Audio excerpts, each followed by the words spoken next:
This video is going to show you the exact steps on how you can crop a video using the CapCut editing app. This is useful if you want to remove some unwanted parts of your video, or if you need to change the aspect ratio of your video.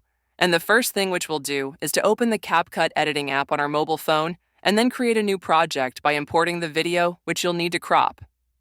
I've added this cool Coliseum video in my timeline, and how can I crop it?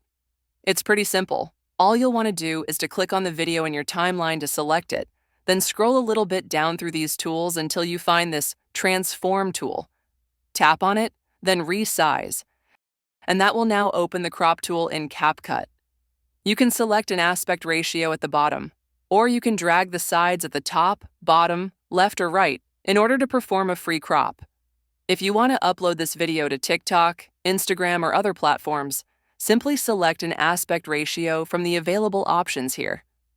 If you make a mistake or something, you can easily start from the beginning by pressing this little reset option located at the bottom left corner of the screen, and it will restart the process. CapCut also gives us this little slider which we can use if we want to rotate our video after we crop it. And when you do crop your video and you're happy with the result, just tap on the little checkmark option at the top right corner of your screen. That's essentially it, everyone. If you need more similar CapCut videos like this one, make sure to hit that subscribe button, and I'll see you in the next one.